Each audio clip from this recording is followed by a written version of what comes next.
रसोई की आग, उद्योगों की रफ्तार और शहरों की जिंदगी सब कुछ चलता है एक ईंधन से। लेकिन जब इसी गैस की सप्लाई पर संकट आ जाए तो असर सिर्फ घरों की रसोई तक नहीं बल्कि पूरे देश की अर्थव्यवस्था पर पड़ता है। दरअसल मिडिल ईस्ट में बढ़ते तनाव और हार्मूज जलमार्ग के रास्ते पर आने वाली गैस सप्लाई के रुकावट के बाद भारत में भी ऊर्जा संकट की आहट सुनाई देने लगी है। नमस्कार, मैं मिकेश द्विवेदी, आप देखना शुरू कर चुके हैं पंजाब केसरी टीवी। दरअसल मिडिल ईस्ट में चल रही युद्ध के चलते देश में ईंधन संकट का खतरा मंडराने लगा है, क्योंकि ईरान में युद्ध के चलते हार्मूज जलमार्ग के रास्ते आने वाली गैस सप्लाई प्रभावित हो रही है, जिससे निपटने के लिए केंद्र सरकार ने एक बड़ा कदम उठाया है। सरकार ने आवश्यक वस्तु अधिनियम 1955 लागू कर दिया है। दरअसल आवश्यक वस्तु अधिनियम 1955 में बना एक ऐसा कानून है जो सरकार को किसी भी जरूरी वस्तु की सप्लाई और कीमतों को नियंत्रित करने की शक्ति देता है।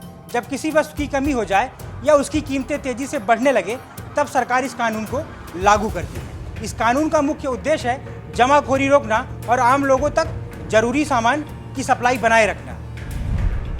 पहली कैटेगरी पूरी सप्लाई। इसमें आपके घर की रसोई गैस, पीएनजी और गाड़ियों में जलने वाली सीएनजी आती है। ये पहली तरह की पूरी गैस मिलती रहेगी।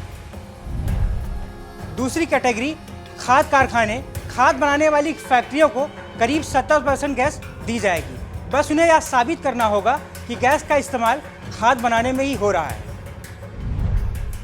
तीसरी कैटेगरी बड़े उद्योग। नेशनल ग्रिड से जुड़ी चाय की फैक्ट्रियों और बड़े उद्योगों को उनकी ज़रूरत की लगभग 80% गैस मिलेगी। चौथी कैटेगरी छोटे बिजनेस और होटल।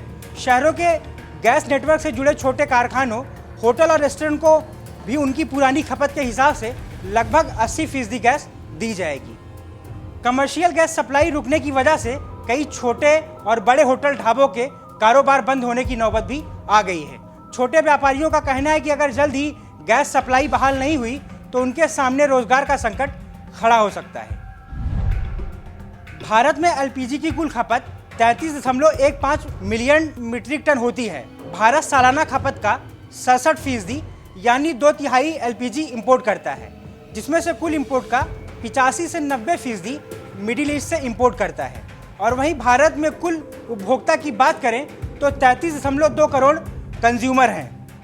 हार्मूज जलमार्ग के रास्ते आने वाली गैस सप्लाई प्रभावित होने के बाद कई राज्यों में गैस की किल्लत भी बनी हुई है। इसी को देखते हुए दिल्ली, मध्य प्रदेश, महाराष्ट्र, उत्तर प्रदेश, राजस्थान और छत्तीसगढ़ समेत कई राज्यों ने फिलहाल कमर्शियल सप्लाई को रोक दिया है। इस फैसले का सबसे ज़्यादा असर होटल, रेस्टोरेंट और छोटे भोजनालयों पर पड़ रहा है। लिहाजा सरकार ने गैस संकट से निपटने के लिए कई और अहम कदम भी उठाए हैं। इस संकट से निपटने के लिए पेट्रोलियम मंत्रालय ने हाई लेवल कमेटी बनाई है। देश भर में आवश्यक वस्तु अधिनियम लागू किया है। एलपीजी सिलेंडर की अगली बुकिंग अब 25 दिन बाद करने का नियम बनाया है।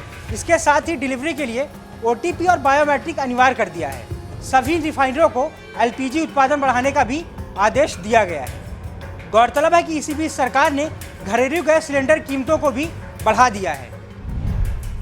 14 किलो एलपीजी सिलेंडर 913 रुपये, पहले इसकी कीमत 853 रुपये थी। 7 मार्च से नई कीमत लागू होगी। 19 किलो कमर्शियल सिलेंडर 1883 रुपये है। सरकार का कहना है कि लोगों को घबराने की ज़रूरत नहीं है और पैनिक बुकिंग से बचना है। इंडियन ऑयल के अधिकारियों के मुताबिक भारत अब अमेरिका समेत कई देशों से वैकल्पिक गैस कार्गो मंगाने पर विचार कर रहा है। फिलहाल ऊर्जा संकट की चुनौती के बीच सरकार हालात को संभालने की कोशिश में जुटी हुई है। लेकिन सवाल यही है, क्या वैश्विक तनाव के बीच भारत में गैस सप्लाई जल्द सामान्य हो पाएगी या फिर आम लोगों और छोटे कारोबारियों को अभी और मुश्किलों का सामना करना पड़ेगा। फिलहाल इस खबर में इतना ही। देश दुनिया की तमाम बड़ी खबरों के लिए देखते रहिए पंजाब केसरी टीवी।